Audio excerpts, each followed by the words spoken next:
2004 में Indian ocean में हुए सुनामी की घटना आज भी बहुत लोगों को याद है, जिसमें करीब 30 फीट ऊंची लहरें उठी थी और इसी वजह से इंडोनेशिया, साउथ एशिया और ईस्ट अफ्रीका में बहुत ही ज्यादा तबाही हुई थी और करीब 2.5 लाख लोगों ने इसके चलते अपनी जान भी गंवा दी। लेकिन क्या आप जानते हैं कि सुनामी की लहर आखिर कितनी ऊंचाई तक उठ सकती है? आज से महज 9 साल पहले यानी कि 2011 में जापान में एक बहुत ही बड़ी सुनामी आई थी। इंडियन ओशन सुनामी की तरह ये सुनामी भी भूकंप से आई थी, जिससे करीब 40.5 मीटर की लहरें उठी थी, जो अमेरिका में लगे स्टैचू ऑफ लिबर्टी से महज 5 मीटर कम थी। हालांकि सुनामी से जान का ज्यादा नुकसान तो नहीं हुआ, पर इसने जापान को फाइनेंशियली बहुत ही ज्यादा नुकसान पहुंचाया था, क्योंकि इसकी वजह से पानी समुद्र तट से करीब 10 किलोमीटर अंदर शहर तक आ गया था। जापान में आई सुनामी के बाद के कंडीशन को देखने पर ऐसा लग रहा था कि जैसे वो कोई हॉलीवुड मूवी का सीन हो, क्योंकि उस समय जापान का एक बहुत ही बड़ा हिस्सा पानी में डूबा हुआ था। दोस्तों, इस सुनामी से जापान को करीब 22 करोड़ रुपए का नुकसान हुआ था,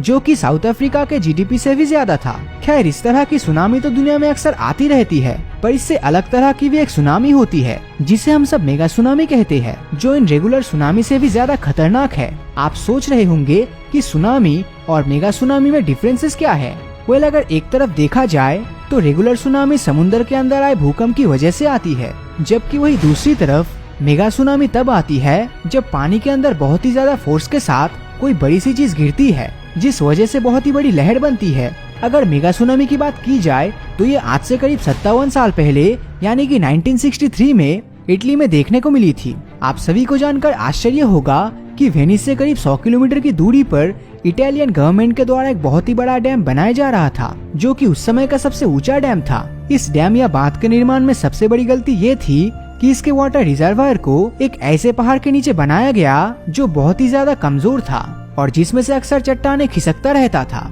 जैसे ही 1959 में यह बांध बनकर तैयार हुआ, उसके कुछ महीने बाद ही इसके बगल में मौजूद पहाड़ के बहुत से हिस्से टूटकर पानी में गिरे, जो कि एक तरह की चेतावनी थी। हालांकि इस तरह की चेतावनी के बाद भी इटली की सरकार द्वारा इसके ऊपर ध्यान नहीं दिया गया और ऐसी कैजुअलनेस के चलते एक दिन पहाड़ का बहुत ही बड़ा हिस्सा टूटकर पानी में गिर गया। हालांकि उस समय इंजीनियर्स द्वारा इसका वाटर लेवल कम कर दिया गया था, क्योंकि उनका कहना था कि अगर ऐसे में पहाड़ का कोई हिस्सा पानी में गिरता भी है तब भी इससे ज्यादा तबाही नहीं होगी। लेकिन ऐसा हुआ नहीं, क्योंकि जब यह पहाड़ का हिस्सा पानी में गिरा तब इससे इतनी ताकतवर लहरें उठी, जो कि इंजीनियर्स की कल्पना से भी 10 गुना ज्यादा ताकतवर थी और इसी वजह से रिजर्वायर से करीब 820 फीट ऊंची और ताकतवर लहर उत्पन्न हुई, जो दुनिया की सबसे बड़ी ऊंची बिल्डिंग यानी कि बुर्ज खलीफा की 1/4 जितनी ऊंची थी। आप सभी को जानकर आश्चर्य होगा कि इस पहाड़ के रिजर्वायर में गिरने की वजह से पानी के अंदर एक बहुत ही बड़ा गड्ढा बन गया था, जो कि 80 मीटर चौड़ा और करीब 200 मीटर गहरा था। अब जब इतनी बड़ी लहर उठी ही थी तब इसका तबाही मचाना स्वाभाविक था और हुआ भी वही,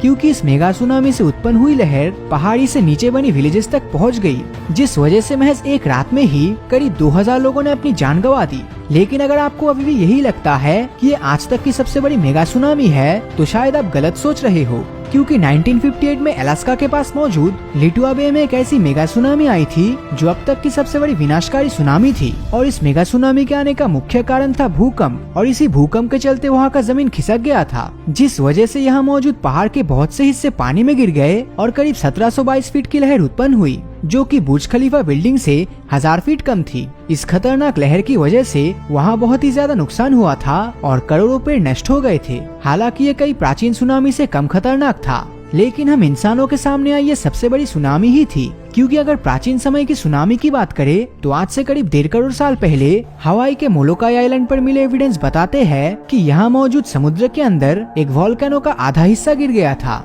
जिस वजह से करीब 1970 फीट ऊंची लहरें उत्पन्न हुई थी, जिसने मोलोकाई और उसके आसपास मौजूद सारे आइलैंड को डुबा दिया था। लेकिन क्या ये भी धरती पर आई सबसे बड़ी सुनामी थी? मुझे तो नहीं लगता और आपको भी नहीं लगना चाहिए, क्योंकि धरती पर आई सबसे बड़ी सुनामी शायद आज से करीब 6.5 करोड़ साल पहले ही आई होगी, और वो भी उस एस्ट्रॉयड की वजह से जिसने धरती से डायनासोर्स का वजूद खत्म कर दिया था। इस एस्ट्रॉयड का नाम था चिक्सलूब एस्ट्रॉयड, जो धरती के गल्फ ऑफ मेक्सिको रीजन में टकराया था और जिसकी लेंथ करीब 10 किलोमीटर थी। इस एस्ट्रॉयड में इतनी ज्यादा पावर थी कि जब यह धरती से टकराया तब समुद्र से करीब 5.1 किलोमीटर की लहरें उठी थी, जो कि हमारी धरती के इतिहास की सबसे ऊंची लहरें थी, और उसकी ऊंचाई 10 बुर्ज खलीफा बिल्डिंग के बराबर तो डेफिनेटली रहा होगा। लेकिन जो आज से 6.5 करोड़ साल पहले हुआ, उसके फिर से होने के चांसेस बहुत ही ज्यादा कम है। तो इस बारे में आपकी राय नीचे कमेंट करके जरूर बताना। और अगर ये वीडियो आपको अच्छा लगा हो तो इस वीडियो को लाइक और अपने दोस्तों के साथ शेयर करना मत भूलना। और जिन लोगों ने अभी तक हमारे फेसबुक पेज को फॉलो नहीं किया है